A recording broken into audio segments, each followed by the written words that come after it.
melihat lebih dekat kembali lagi, dan kali ini kita akan membahas BES ya, dimana ini juga salah satu request dari subscriber ya, saham BES. Nah, apakah memang menarik? Kalau sekilas memang ini sahamnya murah gitu, tapi apakah ini beneran saham murah atau murahan nih? Nah, simak video ini sampai selesai melihat lebih dekat tentang BES. Oke, kali ini teman-teman Bapak Ibu sekalian bisa bikin akun Mirai Aset lewat belajar investasi saham, cukup deposit dengan 1 juta rupiah. Caranya gimana? Linknya ada di deskripsi.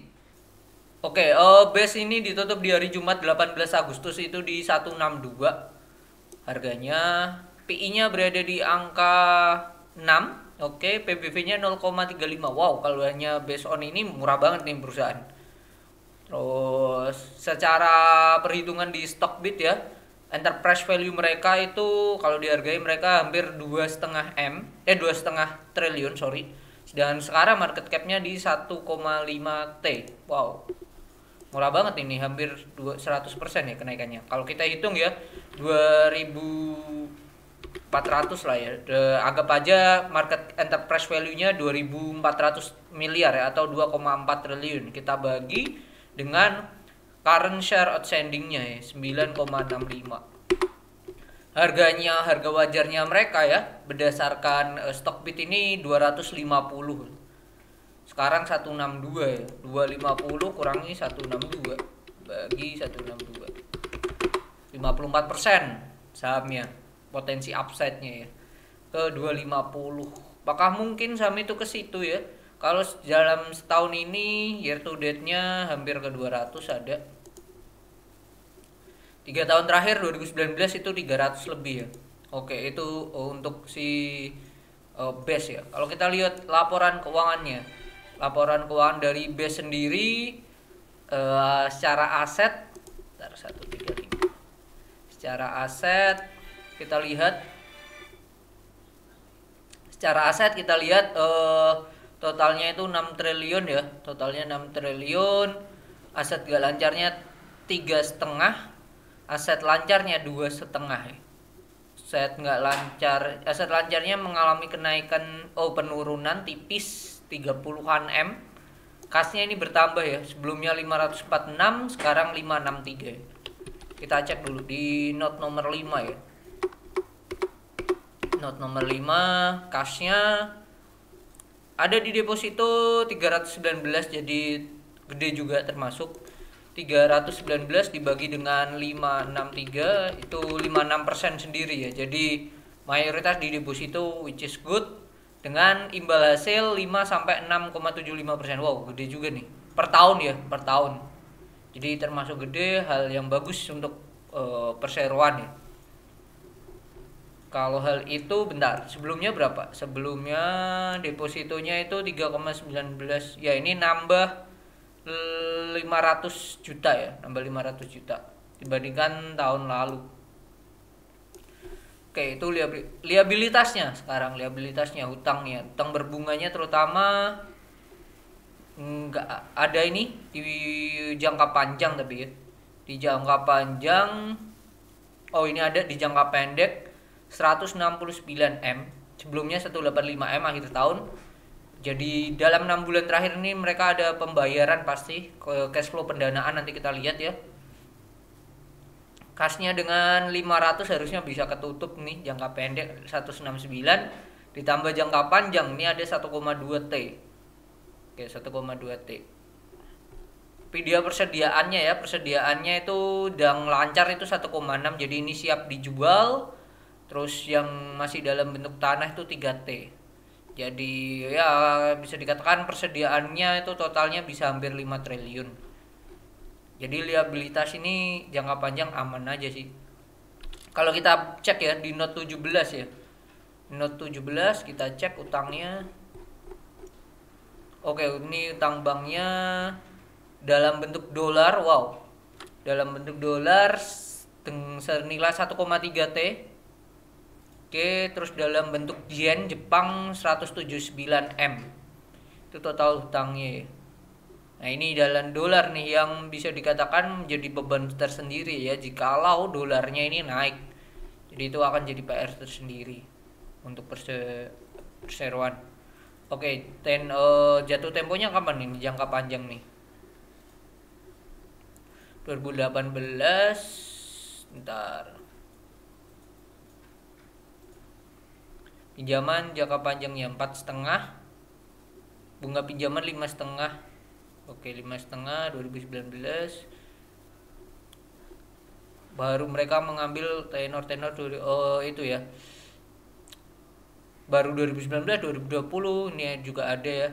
Di yen berakhir di 30 Juni 2023. Oh, berarti jangka pendek itu masuknya.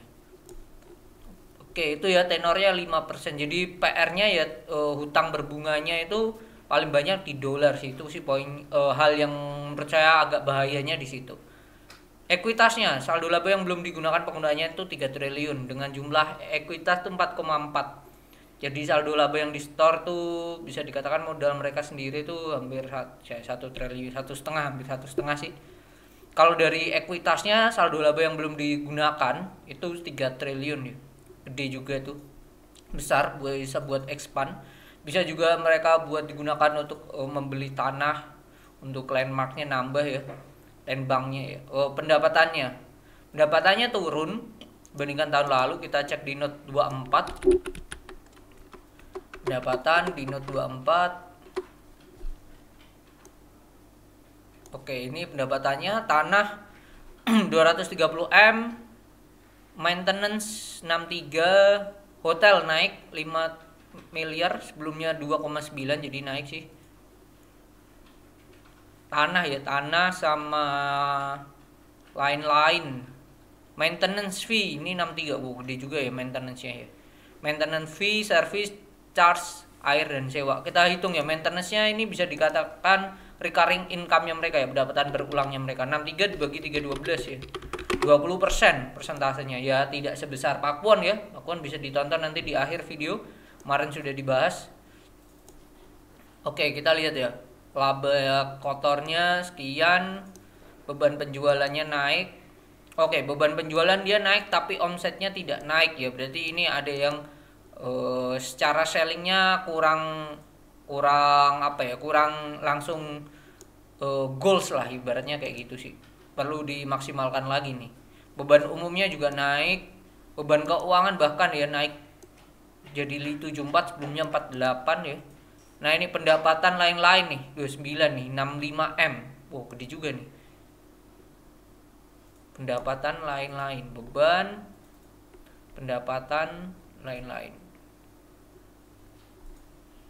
Nah, ini pendapatan lain-lain mereka ada 65M. Dan 55-nya sendiri itu dari laba selisih kurs. Nah, ini kita hiraukan aja sih. Laba selisih kurs 55. Berarti ya 55. Ini kurangi 55 berarti ini baratnya cuman 100 berapa ya? 130 kurangi 55 sih.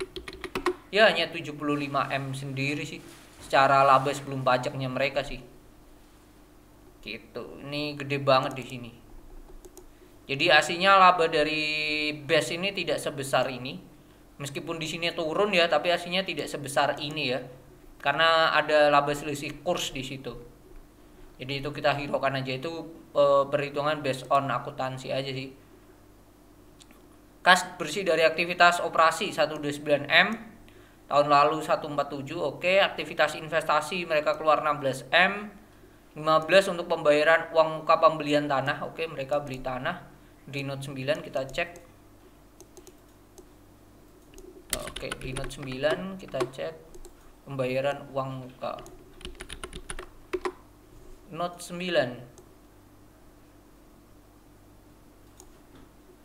perpajakan. Nah, ini uang muka ya, pembelian aset, pembelian tanah 206 tidak disebutkan ya. Uang muka pembelian tanah terletak di Bekasi, Jawa Barat. Oke, mereka itu beli tanah lagi buat nambah landmarknya mereka ya. Bagus dengan uang muka tadi berapa ya, tadi di arus 15M. Oke, bagus banget untuk membangunnya. Pembayaran utang bank, nah ini tadi yang saya katakan mereka berkurang, berarti mereka di aktivitas pendanaan ini kurang. Oke, kas kenaikan bersih bla bla bla udah enggak. Jadi kas setara akhir tahunnya 563 M, sebelumnya 535. Ada mengalami kenaikan. Ya, itu aja sih. Itu sih. Jadi ini perseroan bagus, murah juga. Terus kita lihat ya secara teknikalnya, karena ini kan melihat lebih dekat ya base. Oke, secara teknikalnya kemarin Jumat ditutup candle yang jelek banget. Candle kemarin nutup candle body yang kemarin hari Kamis. Jadi ini bahaya. Selagi dia kuat di 157 menarik. Seminggu terakhir small akumulasi, tapi yang akumulasi CC, JP, XC jadi forget it. Jadi peluang untuk dia jebol ke 157 ini besar sih menurut saya. Peluangnya besar untuk jebol ke bawah lagi gitu. Akan sangat menarik jika saham ini bisa turun ke 140. Itu sangat menarik saham ini ke 140. Kesimpulannya untuk base sendiri adalah ini mereka invest lagi ya, membeli tanah, which is good untuk sebuah perusahaan properti ya, bagus langkahnya itu. Terus yang kedua juga ini termasuk perusahaan yang sehat, tetapi memang tidak perusahaan properti, tidak masuk 3 saham properti terbaik menurut saya ya. Jadi perihal sellingnya itu harus dimaksimalkan. Lihat tadi beban-bebannya naik tapi omsetnya tidak naik, berarti kan ada something wrong ya, terutama di marketing mereka ya. Tuh jadi kalau ditanya ini sahamnya murah, sangatlah murah. Secara teknikal agak bahaya ya untuk jebol 142 itu sangatlah 157 sangatlah possible sih.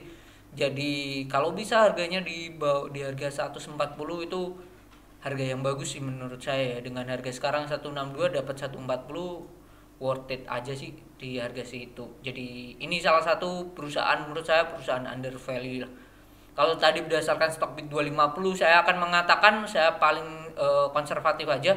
Kalau ini sahamnya bisa ke 180 sampai ke 200 ini udah bagus banget sih sahamnya. Untuk kondisi saat ini sih itu. Dan sebagai catatan PR-nya adalah jangka panjang ya. Utang jangka panjangnya mereka dalam bentuk dolar. Itu akan menjadi hal yang kurang oke jika lo dolar terus naik. Itu aja sih mungkin ya sisi kurang oke-nya di saham base ini. Semoga bermanfaat. Jika lo ada view lain boleh tulis di kolom komentar. Jadi secara kesimpulan akhir base menurut saya under value sih. Dengan harga wajar bisa 180 ke 200 menurut saya itu hal yang possible sih. Oke, tuh dan semoga bermanfaat. Bye bye.